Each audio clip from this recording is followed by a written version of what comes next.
봄비가 내리는 월요일 아침 74세 이정순 할머니는 평소처럼 새벽 5시 반에 눈을 떴다. 나이가 들면서 잠이 줄어든 탓에 일찍 일어나는 것이 습관이 되어버렸다. 관절염이 있는 무릎을 주무르며 천천히 일어나 거실로 향했다. 20평 남짓한 이 아파트는 남편이 세상을 떠난 지 3년째 정순이 홀로 지키고 있는 유일한 보금자리였다. 아침 식사를 마치고 현관문을 열어 우편함을 확인하는 순간 정순의 손이 얼어붙었다. 하얀 봉투 위에 선명하게 찍힌 빨간 도장. 고소장 도착. 이 네 글자가 정순의 평온했던 일상을 산산조각 내버리는 순간이었다. 떨리는 손으로 봉투를 뜯었다. 내용을 읽는 순간 정순의 얼굴은 창백하게 변했다. 고소 내용은 지속적인 층간소음 피해. 피고소인 란에는 자신의 이름이 또박또박 적혀 있었다. 74세 이정순. 고소인은 바로 아래층 402호에 사는 부부였다. 정순은 손이 떨려 고소장을 제대로 잡을 수가 없었다. 층간소음? 자신이? 출근도 하지 않고. 하루 종일 집에서 조용히 TV나 보고 식사하고 낮잠 자는 것이 전부인데 층간소음이라니.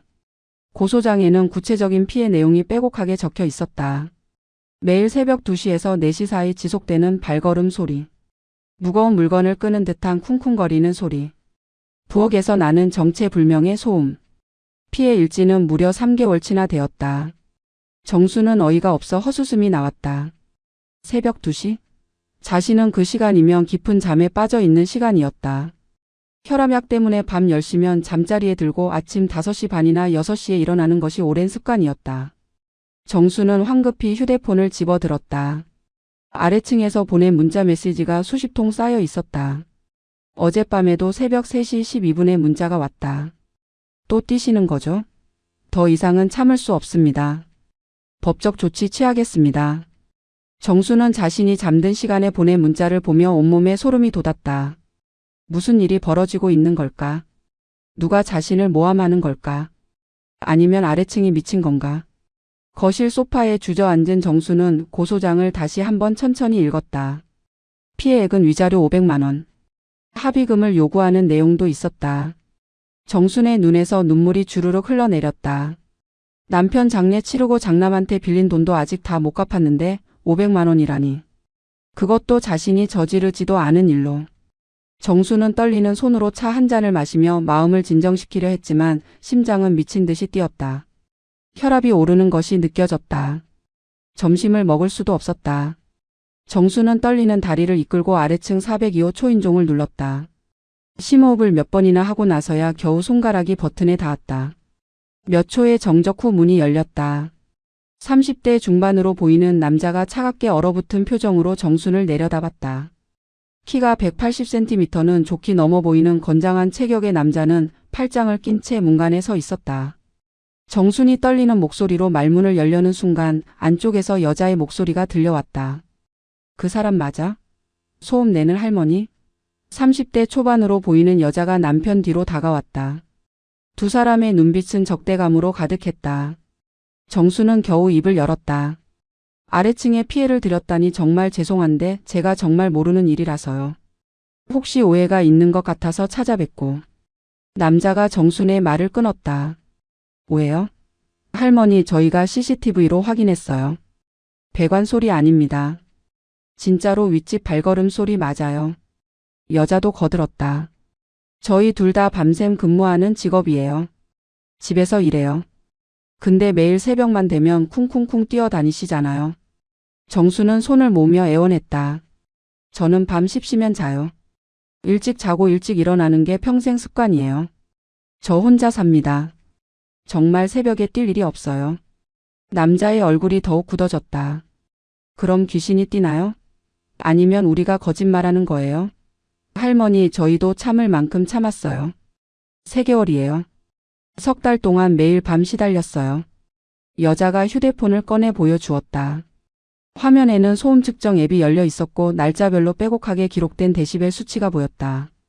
새벽 2시 47분 68데시벨, 새벽 3시 12분 72데시벨, 새벽 2시 반 65데시벨. 정수는 그 기록들을 보며 입이 바짝 말랐다. 자신이 깊은 잠에 빠져 있던 시간들이었다. 정말 저는 아니에요. 제발 믿어주세요. 정순의 목소리는 점점 작아졌다. 남자가 냉소를 띠며 말했다. 할머니 노인분들은 본인이 뭐 하는지 잘 모르시잖아요. 혹시 목류병 있으시거나 그런 거 아니에요? 치매 검사 한번 받아보세요. 그 말에 정순의 가슴이 무너져 내렸다.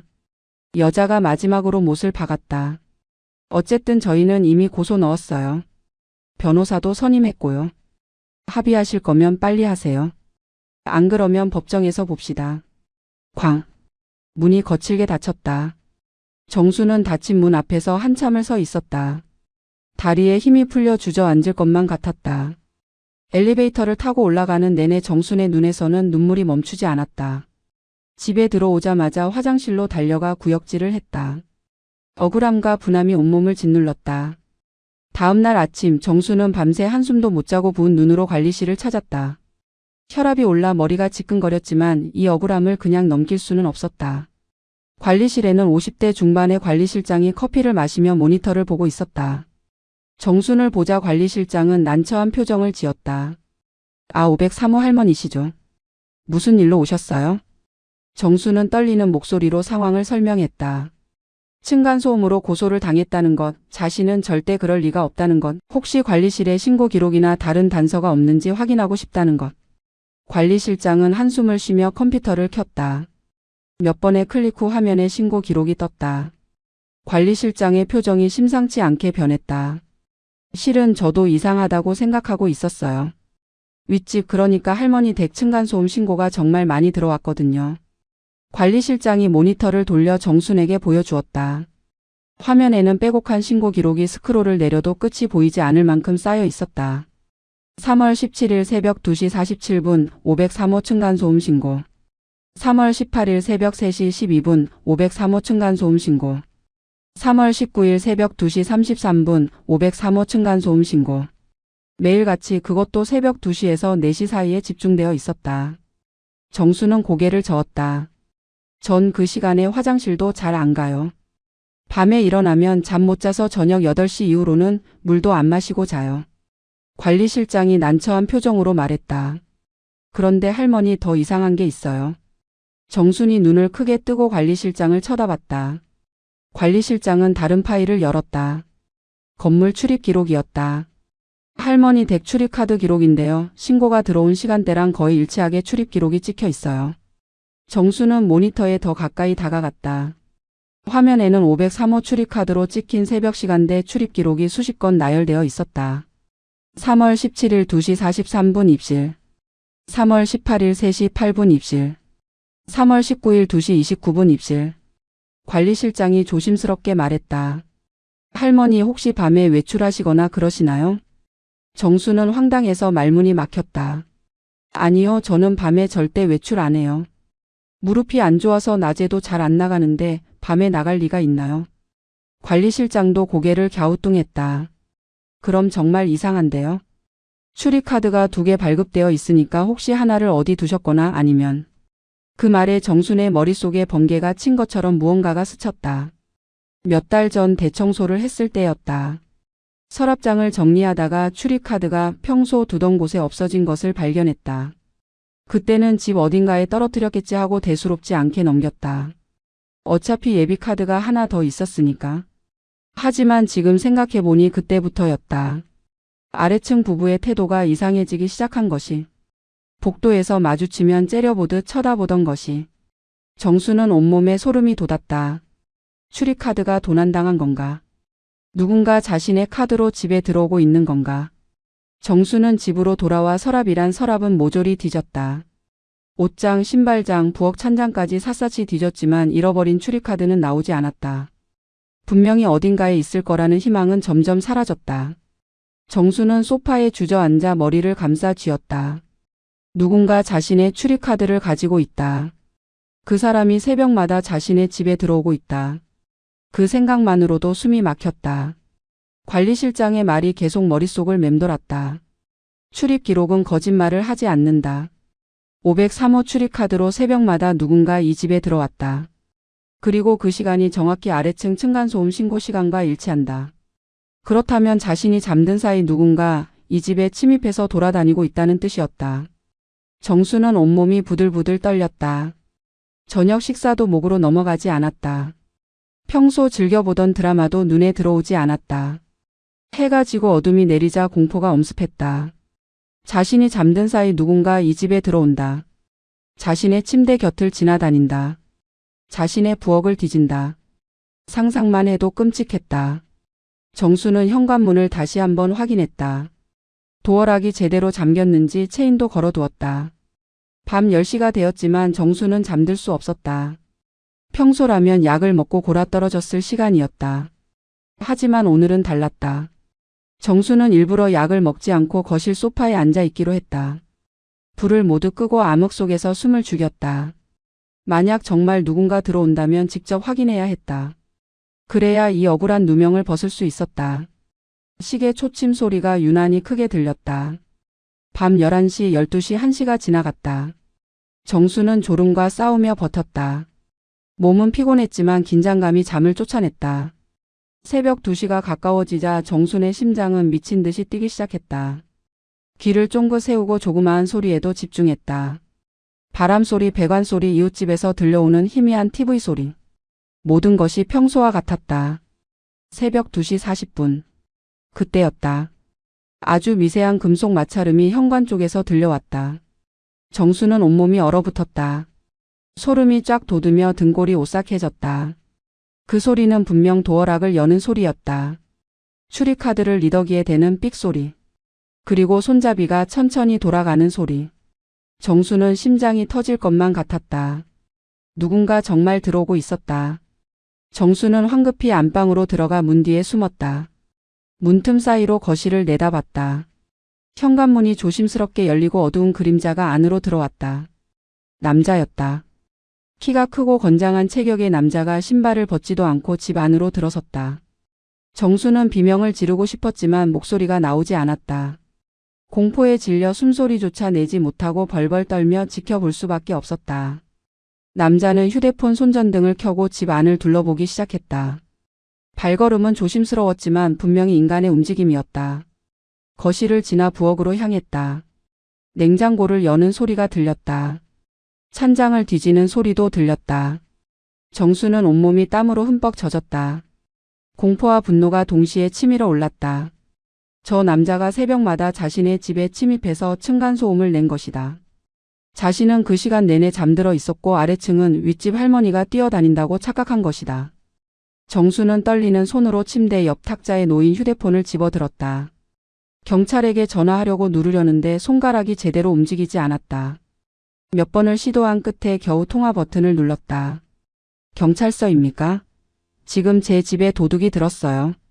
정수는 최대한 작은 목소리로 속삭였다. 주소를 알려주고 빨리 와달라고 애원했다.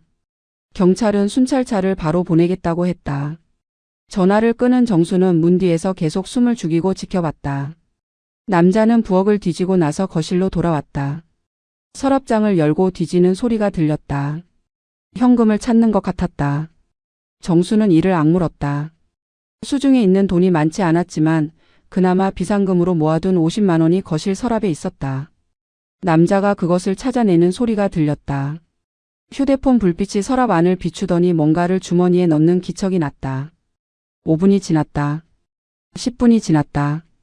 경찰은 왜 이렇게 안 오는가? 정수는 시간이 너무 느리게 가는 것 같아 미칠 것만 같았다. 남자는 집안을 한 바퀴 더 둘러보고 있었다. 안방 쪽으로 발걸음이 다가오는 것 같았다. 정수는 심장이 멎을 것만 같았다. 만약 안방 문을 열고 들어오면 어떡하지? 74세 노인인 자신이 저 건장한 남자를 어떻게 막을 수 있을까? 바로 그때 밖에서 사이렌 소리가 들렸다. 경찰이 도착한 것이다.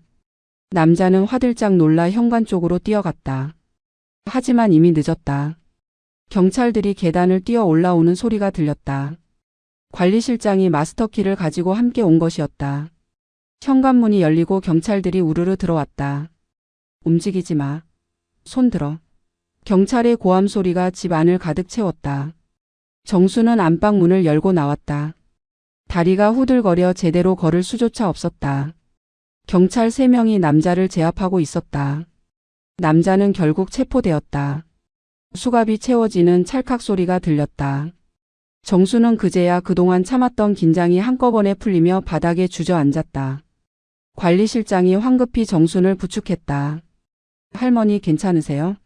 정수는 대답 대신 눈물을 흘렸다.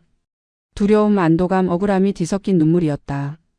경찰은 남자의 주머니를 수색했다. 정순의 출입카드가 나왔다. 그리고 현금 50만 원도 나왔다. 이게 할머니 집 출입카드 맞으세요? 정수는 고개를 끄덕였다. 몇 달 전에 없어진 카드였다. 경찰은 남자에게 신원을 확인했다. 33세 김모 씨. 무직이었다. 남자는 고개를 푹 숙인 채 아무 말도 하지 않았다. 경찰은 정순에게 자초지종을 물었다. 정순은 떨리는 목소리로 모든 것을 설명했다. 층간소음으로 고소당한 것, 자신은 절대 그럴 리 없다는 것, 관리실에서 이상한 출입 기록을 발견한 것, 오늘 밤 일부러 깨어 있다가 침입자를 목격한 것. 경찰들은 고개를 끄덕이며 메모했다. 침입 흔적이 뚜렷하다며 집 안을 살펴보기 시작했다. 다음 날 오전 정수는 경찰서로 출두했다. 밤새 한숨도 못 자 눈이 퉁퉁 부었지만 진술을 해야 했다. 형사들은 친절하게 정순을 맞이했다. 어제 고생 많으셨습니다. 일단 건물 CCTV를 확보했는데 한번 같이 보시겠습니까? 정수는 고개를 끄덕였다. 형사는 컴퓨터 모니터를 켜고 영상을 재생했다. 화면에는 아파트 현관 로비가 보였다. 새벽 2시 43분. 후드티를 뒤집어 쓴 남자가 엘리베이터에서 내렸다. 마스크까지 착용해 얼굴은 보이지 않았다. 남자는 주변을 두리번거리며 계단으로 향했다. 형사가 말했다. 5층까지 계단으로 올라갔어요. CCTV를 피하려고 한 것 같습니다. 화면이 바뀌었다. 5층 복도 CCTV였다. 남자가 503호 앞에 멈춰섰다. 주머니에서 출입카드를 꺼내 도어락에 댔다. 문이 열렸다. 정수는 화면을 보며 온몸에 소름이 돋았다. 저 남자가 자신이 잠든 사이 집에 침입한 것이다. 영상은 계속되었다. 약 20분 후 남자가 다시 나왔다. 같은 경로로 계단을 내려가 엘리베이터를 타고 로비로 내려갔다. 그리고 건물 밖으로 사라졌다.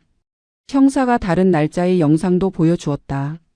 3월 17일, 18일, 19일 계속해서 같은 패턴이 반복되었다. 새벽 2시에서 4시 사이 남자는 거의 매일 정순의 집에 침입했다. 형사가 심각한 표정으로 말했다. 할머니, 이 남자 김모 씨는 전과가 있는 상습 절도범입니다. 3년 전에도 비슷한 수법으로 독거노인 가정을 털다가 잡혔었어요. 출소한 지 6개월 됐습니다. 정수는 입이 바짝 말랐다. 상습범이라니. 자신의 집을 몇 달 동안 드나들며 물건을 훔쳐갔다는 것이다. 형사가 계속 설명했다. 어젯밤 현장에서 압수한 물건들이 여기 있습니다. 책상 위에는 정순의 출입카드, 현금 50만 원, 그리고 몇 가지 소소한 물건들이 놓여 있었다. 금반지 한 쌍, 남편의 유품이던 손목시계, 작은 골동품 도자기까지. 정수는 그것들을 보고 눈물이 쏟아졌다. 남편이 마지막으로 선물해준 금반지였다. 형사가 말했다. 김 씨는 처음에는 부인하려고 했지만 증거가 확실해서 결국 자백했습니다. 할머니 집뿐만 아니라 같은 아파트 단지 내 다른 독거노인 가정도 몇 군데 더 털었다고 합니다. 출입카드를 훔쳐서 새벽에 침입하는 수법이었어요. 정수는 분노가 치밀어 올랐다. 혼자 사는 노인들을 타깃으로 삼다니. 얼마나 비열하고 악랄한가. 형사가 커피 한 잔을 권하며 말을 이었다.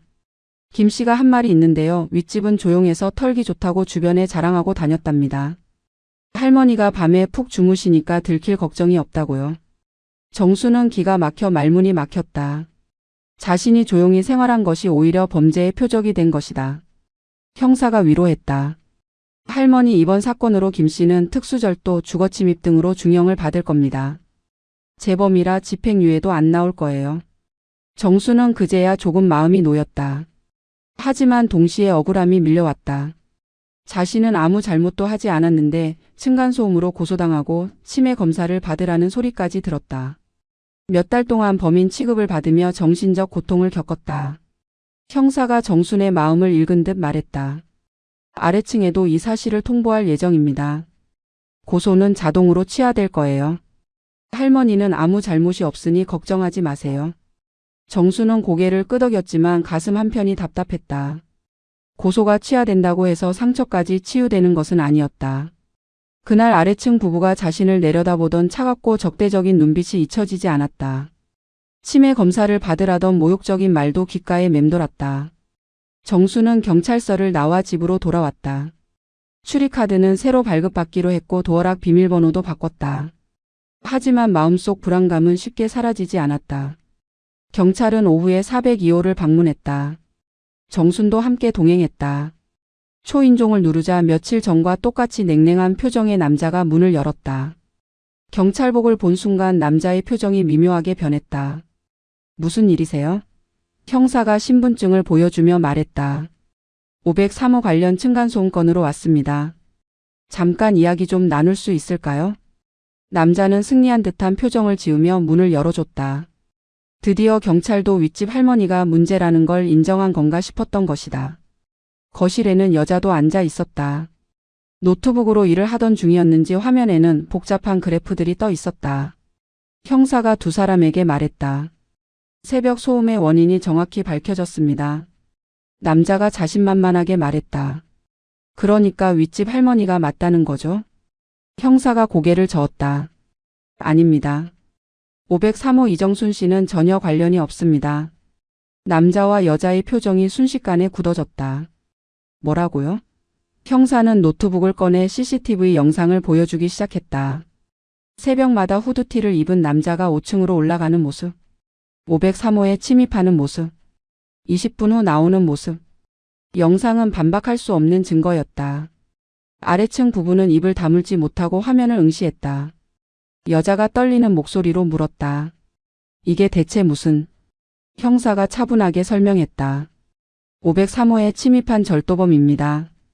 이정순 씨가 주무시는 동안 집에 침입해서 물건을 훔치고 음식을 먹고 그랬습니다. 여러분이 들었던 소음은 이정순 씨가 낸 게 아니라 이 침입자가 낸 겁니다. 남자의 얼굴이 창백하게 변했다. 형사는 더 자세히 설명했다. 침입자는 소리를 내지 않으려고 조심스럽게 움직였지만 그게 오히려 역효과를 냈습니다. 천천히 발끝으로 걷거나 살금살금 움직이면 무게 중심이 한 곳에 집중되면서 바닥에 진동이 더 크게 전달됩니다. 게다가 냉장고 여는 소리, 서랍 뒤지는 소리 같은 게 새벽에는 엄청 크게 들리거든요. 여자는 손으로 입을 막았다. 믿을 수 없다는 표정이었다. 형사가 말을 이었다. 침입자는 어젯밤 체포됐고 현재 구속영장이 청구된 상태입니다. 이정순 씨는 완전히 무죄입니다. 오히려 피해자입니다. 석 달 동안 매일 밤 자는 사이에 집에 침입당했으니까요. 그 말에 아래층 부부는 할 말을 잃었다. 침묵이 흘렀다. 너무 충격적인 진실이라 받아들이는데 시간이 필요했다. 남자가 겨우 입을 열었다. 그럼 우리가 잘못 알고 있었다는 거네요. 형사가 고개를 끄덕였다. 네, 오해였습니다. 이정순 씨는 여러분이 신고한 시간에 항상 주무시고 계셨습니다. 여자가 정순을 돌아보았다. 정순은 담담한 표정으로 서 있었다. 여자의 눈에 눈물이 맺혔다. 할머니, 저희가 정말 죄송합니다. 남자도 고개를 숙였다. 정말 몰랐습니다. 이럴 줄은. 형사가 마지막으로 덧붙였다. 고소는 어떻게 하실 건지 서로 상의하시면 됩니다. 다만 이정순 씨에게는 아무런 잘못이 없다는 점 명심하시기 바랍니다. 오히려 이정순 씨가 절도범을 고소할 수 있는 상황입니다. 형사는 명함을 2장 남기고 자리를 떴다. 거실에는 어색한 침묵만 남았다. 정수는 아무 말 없이 고개를 숙이고 돌아서려 했다. 여자가 황급히 말을 건넸다. 할머니 잠깐만요. 정순이 멈춰섰다. 여자는 눈물을 흘리며 다가왔다. 정말 죄송해요. 저희가 너무 성급하게 판단했어요. 할머니가 그러실 리 없다는 걸 한 번이라도 의심해 봤어야 하는 건데. 남자도 옆으로 다가와 고개를 깊이 숙였다. 할머니 용서해 주세요. 저희가 할머니를 범인으로 몰아서 얼마나 힘드셨을지. 정말 죄송합니다. 아래층 부부의 사과는 진심이었다. 두 사람은 눈물을 흘리며 연신 고개를 숙였다. 정수는 그들을 바라보며 복잡한 감정에 휩싸였다. 화가 나는 것도 맞았다. 석 달 동안 억울하게 범인 취급을 받았다. 고소장까지 받았다. 치매 검사를 받으라는 모욕적인 말도 들었다. 그 시간 동안 정순이 느낀 수치심과 고통은 이루 말할 수 없었다. 하지만 다른 한편으로는 그들도 피해자였다는 생각이 들었다. 실제로 새벽마다 소음에 시달렸던 건 사실이었다. 프리랜서로 밤샘 작업을 하는 그들에게 새벽 소음은 정말 괴로웠을 것이다. 잠을 제대로 못 자면 일도 할 수 없고 건강도 나빠진다. 그들은 진짜 원인을 몰랐을 뿐이었다. CCTV로 확인했다고 했지만 그건 아파트 복도 CCTV였고 윗집 출입 기록이 신고 시간과 일치하니 당연히 윗집을 의심할 수밖에 없었을 것이다. 여자가 손수건으로 눈물을 닦으며 말했다. 할머니, 고소는 바로 취하하겠습니다. 변호사한테도 연락해서 모든 절차 중단시키겠습니다. 정말 죄송해요. 남자도 덧붙였다. 저희가 할머니께 입힌 정신적 피해에 대해서 보상하고 싶습니다. 원하시는 게 있으면 뭐든 말씀해 주세요. 정수는 천천히 고개를 저었다. 보상은 필요 없어요. 고소만 취하해 주시면 됩니다. 정수는 잠시 말을 멈췄다가 조용히 입을 열었다. 하지만 솔직히 말하면 상처가 깊어요. 제가 74살이에요. 이제 얼마 안 남은 인생인데 억울하게 범죄자 취급받는 게 너무 힘들었어요. 밤마다 잠도 못 자고 혈압도 오르고 병원도 몇 번 갔어요. 여자가 손으로 입을 막으며 흐느꼈다. 정순의 목소리는 떨렸지만 담담했다. 그래도 이제라도 진실이 밝혀져서 다행이라고 생각해요. 서로 오해 풀렸으니 이제 잘 지내요. 정수는 그 말을 남기고 집으로 돌아왔다. 문을 닫고 소파에 앉아 갑자기 눈물이 쏟아졌다. 그동안 꾹꾹 눌러 참았던 감정들이 한꺼번에 터져 나왔다. 억울함, 분노, 두려움, 외로움. 모든 감정이 뒤섞여 가슴을 짓눌렀다. 정수는 한참을 울었다. 남편이 살아 있었다면 이런 일을 겪지 않았을 텐데. 자식들이 가까이 살았다면 이렇게 외롭지 않았을 텐데. 혼자 산다는 것이 이렇게 무섭고 외로운 일인 줄 몰랐다. 다음 날 아래층 부부가 다시 찾아왔다. 이번에는 손에 과일 바구니와 꽃다발을 들고 왔다. 정수는 그들을 거실로 들였다. 어색한 분위기 속에서 차를 내왔다. 남자가 조심스럽게 말을 꺼냈다. 할머니, 저희가 어젯밤 이야기를 많이 했어요. 정말 할머니께 용서를 구하고 싶어요. 여자도 고개를 끄덕였다. 저희가 너무 성급했어요. 한 번이라도 직접 찾아뵙고 진지하게 대화를 나눴어야 했는데 감정적으로만 대응했어요. 정수는 차를 한 모금 마시고 천천히 말했다. 저도 이해해요. 실제로 소음이 있었으니까 화가 나셨을 거예요. 다만 앞으로는 무엇이든 확실히 확인하고 판단하셨으면 좋겠어요. 남자가 진지하게 대답했다. 네, 정말 깊이 반성하고 있습니다. 앞으로 조심하겠습니다. 여자가 덧붙였다. 할머니, 혹시 필요하신 거 있으면 언제든 말씀하세요. 저희가 도와드릴 수 있는 건 뭐든 하겠습니다. 정수는 고개를 끄덕였다. 고마워요. 그냥 이제 평화롭게 지냈으면 좋겠어요. 부부는 1시간 정도 더 머물다가 돌아갔다. 문을 닫은 정수는 한숨을 내쉬었다. 고소는 취하됐지만 마음의 상처는 쉽게 아물지 않을 것 같았다. 앞으로 이 아파트에서 계속 살아야 하는데 아래층 부부와 마주칠 때마다 불편할 것 같았다. 하지만 이사갈 형편도 안 되고 어쩔 수 없었다. 며칠 후 고소 취하 확인서가 우편으로 도착했다. 정수는 그 서류를 보며 한시름 놓았다. 최소한 법적인 문제는 해결된 것이다. 하지만 정신적 충격은 여전했다. 밤만 되면 불안했다. 혹시 또 누가 침입하는 건 아닐까? 도어락을 5번씩 확인하고 체인도 걸고 현관에 의자까지 갖다 놓았다.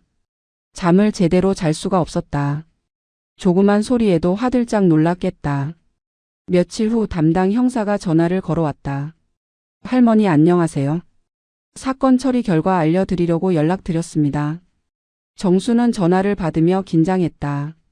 형사는 차분한 목소리로 설명을 시작했다.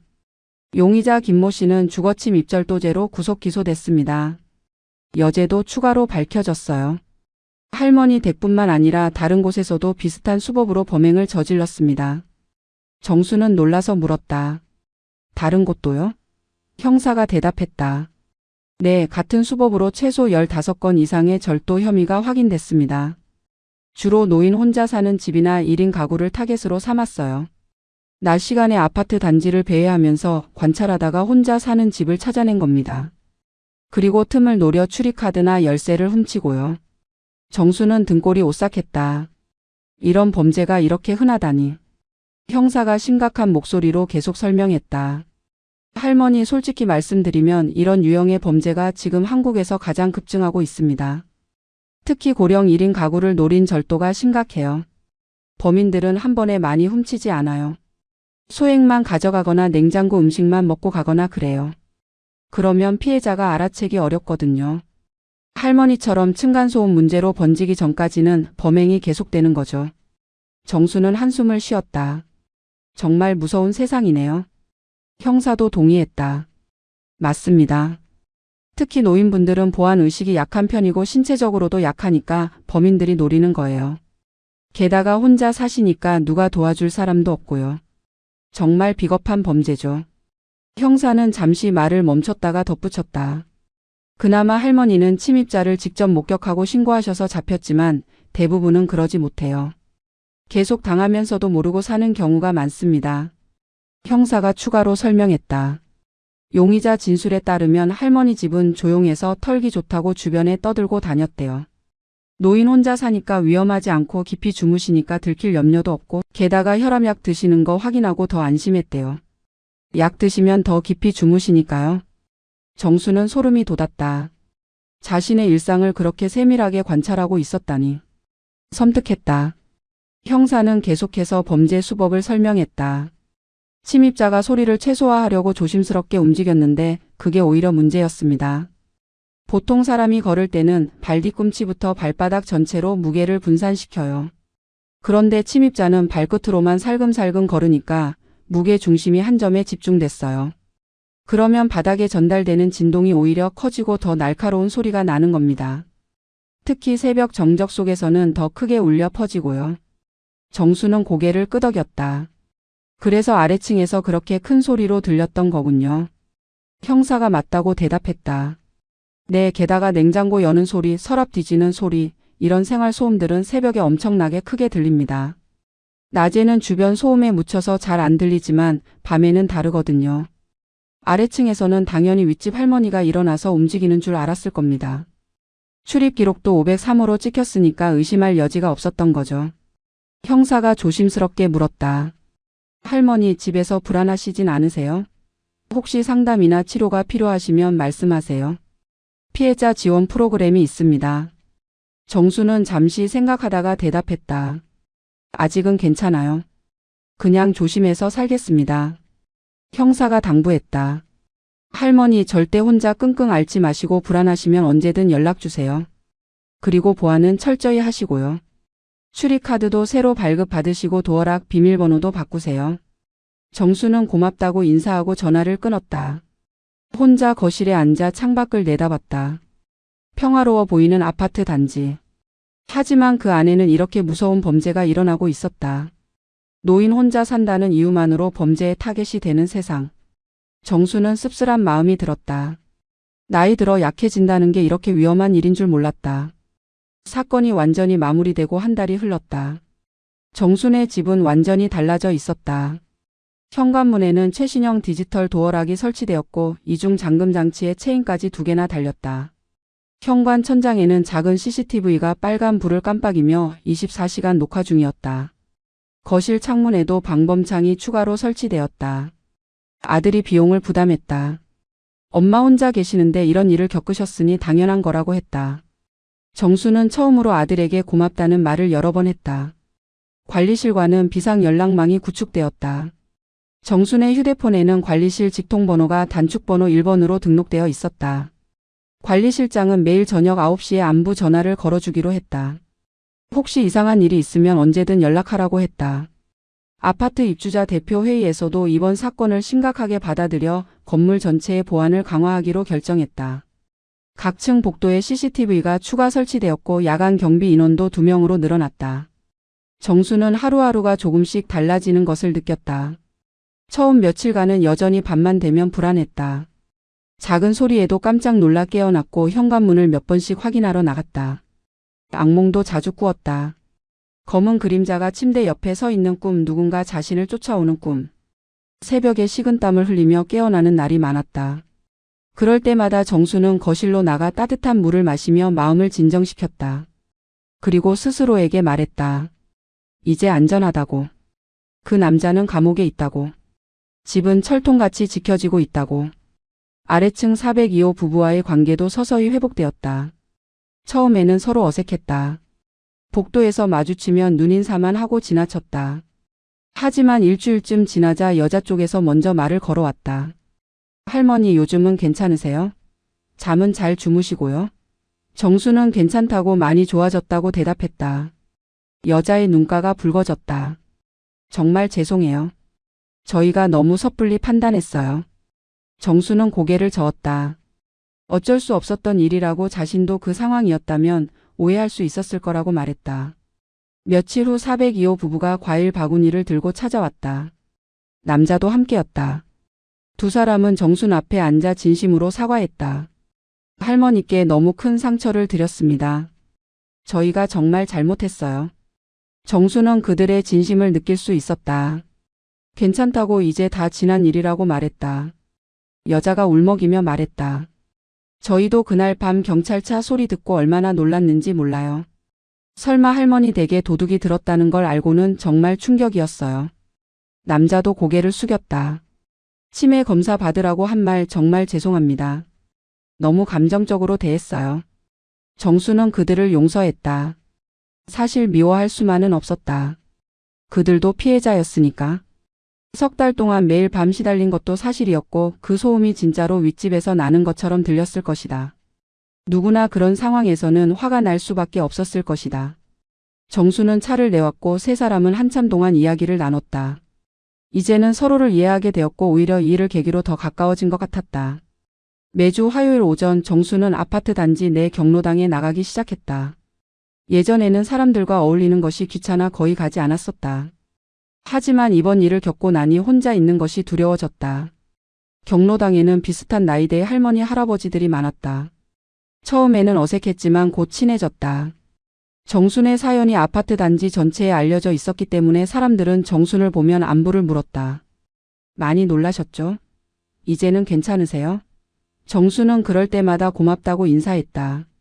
경로당에서 만난 박순자 할머니는 정순과 특히 친해졌다. 순자는 정순보다 2살 많은 76세였는데 비슷한 처지였다. 남편을 일찍 여의고 혼자 사는 것도 같았다. 두 사람은 금방 마음이 통했다. 순자가 어느 날 말했다. 정순 씨, 우리 나이에 혼자 사는 거 정말 조심해야 해요. 요새 혼자 사는 노인 놀이는 범죄가 얼마나 많은데. 우리끼리라도 서로 챙겨줘야죠. 그 말에 정순은 깊이 공감했다. 두 사람은 매일 저녁 서로에게 안부 전화를 하기로 약속했다. 정순의 일상은 조금씩 리듬을 되찾아갔다. 아침 5시 반에 일어나 간단한 체조를 하고 아침을 먹고 TV를 보거나 책을 읽었다. 점심 후에는 짧은 산책을 했다. 아파트 단지를 한 바퀴 도는 것만으로도 30분이 걸렸다. 저녁에는 순자와 전화 통화를 하고 9시에 관리실장의 안부 전화를 받고 10시에 잠자리에 들었다. 규칙적인 생활이 정순에게 안정감을 주었다. 더 이상 밤이 두렵지 않았다. 집은 안전했고 주변에는 자신을 지켜주는 사람들이 있었다. 어느 날 저녁 정수는 거실 소파에 앉아 창밖을 바라보았다. 해가 지고 어둠이 내리고 있었다. 예전 같았으면 이 시간이 되면 불안하고 두려웠을 것이다. 하지만 지금은 달랐다. 정수는 자신이 얼마나 강해졌는지 느낄 수 있었다. 74세의 나이에 이런 끔찍한 일을 겪었지만 무너지지 않았다. 오히려 더 단단해졌다. 세상이 만만하지 않다는 것을 알았고 스스로를 지킬 방법을 배웠다. 정수는 거울 앞에 섰다. 주름진 얼굴, 희끗희끗한 머리카락, 구부정한 어깨. 하지만 눈빛만은 달랐다. 예전에 정수는 조용하고 소심했다. 세상이 무섭고 사람들이 두려워 집 안에만 숨어 지냈다. 하지만 지금의 정수는 달랐다. 눈빛에 힘이 있었다. 당당함이 있었다. 나이가 들었다고 약한 것이 아니었다. 나이가 들었기 때문에 더 현명해진 것이었다. 정수는 거울 속 자신에게 말했다. 잘 버텼어. 앞으로도 잘 버틸 거야.